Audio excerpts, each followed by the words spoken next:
اعوذ باللہ من الشیطان الرجیم بسم اللہ الرحمن الرحیم اللہم صلی علی سیدنا و مولانا محمد وبارک وسلم یا صاحب الجمال و یا سید البشر من وجهک المنیر لقد نور القمر لا يمکن الثناء کما کان حقہ بعد از خدا بزرگ توی قصہ مختصر۔ محترم ناظرین اکرام، السلام علیکم ورحمۃ اللہ وبرکاتہ۔ میں ہوں آپ کا میزبان حافظ حامد رضا اور آپ دیکھ رہے ہیں پروگرام نور ہدایت۔ ناظرین، آپ جانتے ہیں نور ہدایت میں ہم آپ کی ملاقات علماء اکرام سے کرواتے ہیں، جن سے ہم کرتے ہیں سوالات اور جاننے کی کوشش کرتے ہیں دین اسلام کے حوالے سے معلومات۔ ابھی لاسٹ پروگرام جو ہم نے موضوع رکھا تھا طلاق کے حوالے سے، اس پر ہم نے گفتگو کی تھی، زوجین کی محبت کے حوالے سے ہم نے بات کی تھی، قرآن کی روشنی میں، احادیث کی روشنی میں۔ تو ظاہر سی باتیں بہت سی ہیں، سوالات آپ کے بہت سے ہیں جو ہمارے ذہنوں میں ہیں، تو بہت سے سوالات رہ گئے تھے، تو ہم نے سوچا آج بھی ہم طلاق کے حوالے سے گفتگو کریں۔ مفتی صاحب نے آج بھی اپنا قیمتی وقت عنایت فرمایا، میری مراد حضرت علامہ مولانا مفتی راشد مدنی دامت برکاتہم العالیہ۔ مفتی صاحب السلام علیکم۔ وعلیکم السلام ورحمۃ اللہ وبرکاتہ۔ مفتی صاحب آپ خیریت سے ہیں؟ ماشاءاللہ، الحمدللہ۔ آپ کا بہت بہت شکریہ، اللہ کا احسان، آپ کی دعائیں ہیں۔ بالکل انشاءاللہ ہم آپ سے گفتگو کا آغاز کرتے ہیں۔ ناظرین، طلاق کا موضوع ہے، طلاق پہ سوالات ہیں، بہت امپورٹنٹ موضوع، بہت ہی اہمیت کے حامل موضوع، کیونکہ یہ طلاق کا رجحان، جیسے ہم نے پچھلے پروگرام میں بھی کہا، بہت بڑھتا چلا جا رہا ہے۔ لوگ اس کو جو ہے انجوائے کر رہے ہیں، مطلب کچھ بھی ہنستے ہوئے بھی طلاق دے رہے ہیں، غصے میں بھی طلاق دے رہے ہیں، دینے کے بعد علماء اکرام کے پاس بھاگتے ہیں، اپنی مرضی کا جواب جاننے کی کوشش کرتے ہیں، نہیں ملتا تو پریشان ہو جاتے ہیں، یار یہ میں نے کیوں، اللہ کی بارگاہ میں پھر توبہ استغفار بھی کرتے ہیں، اللہ اس سے بڑا ناراض ہوتا ہے۔ اس میں ہم آج کوشش کریں گے بہت سے اہم سوالات جو ہمارے رہ گئے تھے۔ مفتی صاحب ارشاد فرمائیے گا کہ طلاق جیسے کہ کہا جاتا ہے ایک طلاق، دو طلاقیں، تین طلاقیں، اس کی ڈیفینیشن ذرا کھول کر تو رکھیں کہ آخر وجہ کیا ہے، دیتے کیوں، یہ تو بعد میں کریں گے۔ جب دے دیں ایک طلاق، کہتے ہیں جی ایک طلاق دی تھی، پھر علماء اکرام سوالات کرتے ہیں، پھر کہتے ہیں جی دو دی تھیں، پھر کہ جب تیسری کی بات آتی ہے، تین دی، پھر تو کہتے ہیں بھائی کام ختم ہو گیا۔ ایک دو تین ارشاد فرمائیے گا۔ بسم اللہ الرحمن الرحیم۔ یہ آپ کا سوال بہت ہی بہترین ہے، تاکہ اس سوال کے جواب لوگوں کے علم میں ہو، تاکہ ان کو پتہ ہو کہ ہم نے یہاں تک آنا ہے، آگے بارڈر لائن ہے۔ جی جی، یہاں تک تو صلح صفائی ہو سکتی ہے، زوجین کے مابین دوبارہ معاملات ہو سکتے ہیں۔ یہ ہمیں بھی ہوتا اس وقت ہے جب بچے ہوتے ہیں چھوٹے، جی جی، اور جذبات میں آ کے فیصلہ کر بیٹھتے ہیں، اس کے بعد پھر پریشان ہوتے ہیں بچوں کی وجہ سے۔ ہاں جی، بچوں کی وجہ سے، کہ بچے ظاہر ہے، صاحب مرد ہے، انہوں نے بھی نکاح کر لیا، خاتون نے انہوں نے بھی نکاح کر لیا، آزمائش جو ہے ان بچوں کے لیے، بچے رول جاتے بچے ہیں۔ رول جاتے جی، ہیں۔ یہ ہمارے معاشرے کا دکھتا ہوا ایک پہلو ہے، بہت تکلیف دہ یہ معاملہ ہے۔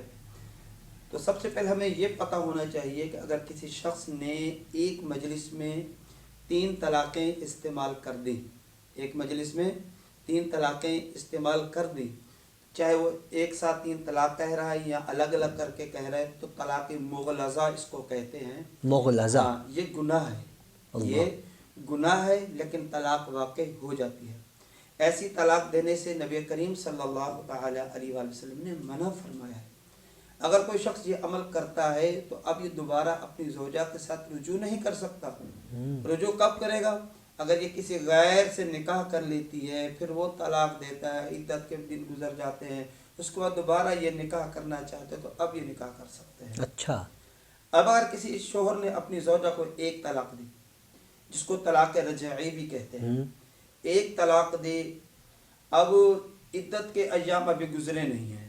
اچھا، ایک طلاق میں بھی عدت ہے؟ ہاں، ایک بہترین طریقہ یہی ہوتا ہے، جو سنت طریقہ بھی ہے، فقہاء کرام نے بھی جو بتایا وہ طریقہ یہی ہے۔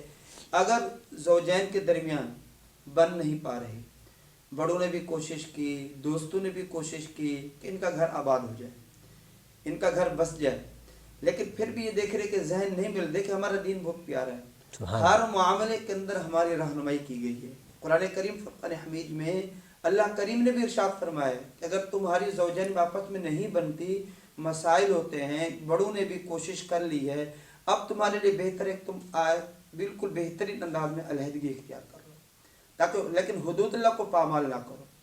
تب اگر کسی شخص نے اپنی زوجہ کو ایک طلاق دی، اب بہتر طریقہ یہ ہے کہ تین حیض گزر جائیں،